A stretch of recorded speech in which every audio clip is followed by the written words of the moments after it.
4.75 లక్షలు బీర్లు, 9.81 లక్షలు లిక్కరు అమ్ముడుపోయాయి. ఎంతకు? 70,000 కోట్ల రూపాయలకు, 70,500 కోట్ల రూపాయలకు అమ్మారు. 2014 నుంచి 19 వరకు ఎన్ని లక్షల కేసులు?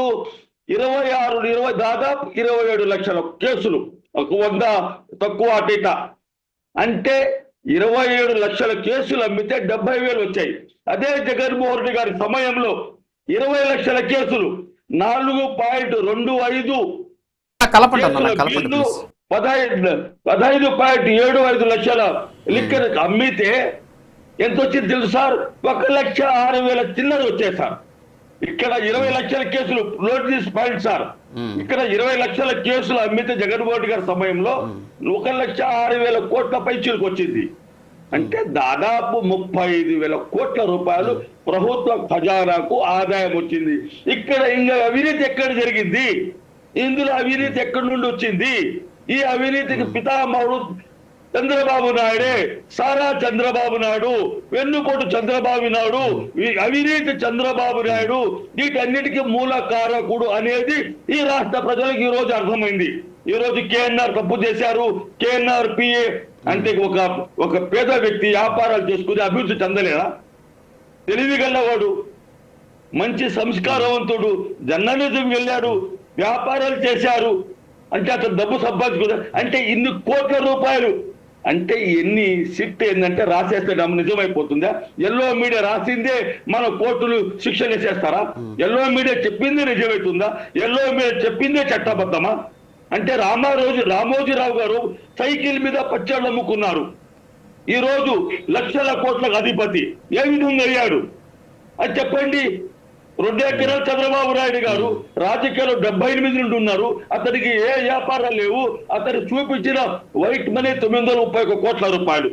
అంటే అవినీతి ఇక్కడ జరిగిందా? అవినీతి అక్కడ జరిగిందా? జగన్మోహన్ రెడ్డి గారు చేసే ప్రశ్నలకు, పెట్టే ప్రెస్ మీట్లకు జవాబు చెప్పలేక చంద్రబాబు నాయుడు గారు, ఆయన కుమారుడు పవన్ కళ్యాణ్ గారు వాళ్ళు ఏమంటున్నారు? లేదు అవినీతి జరిగింది, లేదు అవినీతి. అవినీతి జరిగితే 2014 నుండి 2024 వరకు సిబిఐ విచారణకి ఇవ్వండి. ఎందుకు ఇవ్వడం లేదు? ఎందుకు సిబిఐ విచారణకి ఇవ్వండి. ఒక్క నిమిషం సార్.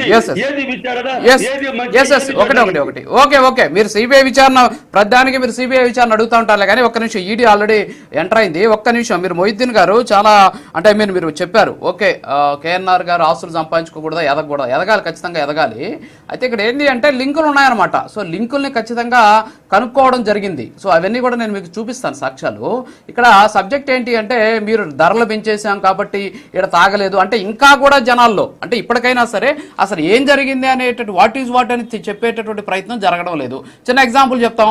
అప్పట్లో ఉన్నటువంటి ఏదైతే లిక్కర్ మ్యానుఫ్యాక్చరింగ్ యూనిట్స్ ఉన్నాయో అవన్నీ మీరు తీసుకొని మీరు తయారు చేసి, చిన్న ఎగ్జాంపుల్ చెప్తాను మీకు నేను. మీరు ఇందాక లెక్కలు చెప్పారు నాకు. 2014 నుంచి 19 వరకు దగ్గర 26,97,788 సంబంధించినటువంటి పెద్ద అంటే ఇంటర్నేషనల్ బ్రాండ్ ఉన్నటువంటి మద్యం బాటిల్స్ అమ్మితే కేవలం మీ హయాములో 2 బ్రాండ్లను తీసుకొచ్చేసి 2 బ్రాండ్లు ఇంటర్నేషనల్ బ్రాండ్స్ వాడారు. 8,454 బాటిల్ అంటే దాదాపు 99.97% ఇంటర్నేషనల్ ఎంఎన్సీకి సంబంధించినటువంటి బ్రాండ్లను మీరు మార్కెట్ నుంచి తీసేసి మీ ఇష్టానుసారంగా బ్రాండ్లను పెట్టేసి అదాన్ అని చెప్పేసి, సన్ రైజ్ అని చెప్పేసి, దివ్యం అని, పివి స్పిరిట్స్ అని చెప్పేసి, లీలా అని, ఎన్వి డిస్టిలరీస్ అని చెప్పేసి ఈ విధంగా అప్పట్లో ఉన్నటువంటి డిస్టిలరీస్ మీరు లీజుకి తీసుకొని తయారు చేసి అక్రమంగా సంపాదించారు, కిక్ బ్యాక్స్ తీసుకున్నారు అని చెప్పి సాక్ష్యాధారాలతో సహా చూపిస్తుంటే చంద్రబాబు నాయుడుకి 25,000 కోట్లు, చంద్రబాబు నాయుడు మీద ఉన్న కేసు ఏందో తెలిసిన లిక్కర్ కేసుకు సంబంధించి ఒక్క ఎస్వి ఆగ్రోకి సంబంధించి ఆయన కొంత వాళ్ళకి రిలాక్సేషన్ ఇచ్చాడు అనేటటువంటి ఒకే ఒక కేసు ఆయన మీద ఉంది లిక్కర్కి సంబంధించి.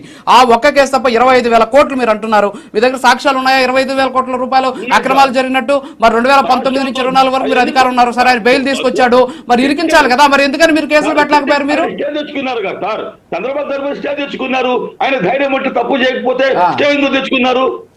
పోరాటం చేయవచ్చు కదా.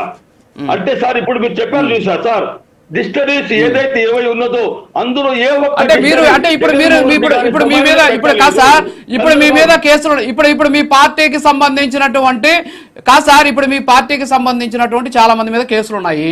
మరి వాళ్ళంతా ముందస్తు బెయిల్కి వెళ్ళారు. మరి ఎందుకు వెళ్ళారు? తప్పు చేస్తేనే వెళ్ళారా వాళ్ళు? కక్ష సాధింపు సార్, ధర్నాలు చేస్తే కేసు పెట్టారు. రోడ్డు మీద వచ్చి మరి చంద్రబాబు నాయుడు మీద కూడా అదే కదా. మరి చంద్రబాబు నాయుడు ముందస్తు బెయిల్ తెస్తే మాత్రము ఆయన భయపడిపోయి తప్పు చేశాడు కాబట్టి వెళ్ళిపోయి ఆయన బెయిల్ తెచ్చుకున్నాడు. మీరు పోయి తెచ్చుకుంటే మాత్రం కక్ష సాధింపు ఏంటి సార్ ఇది?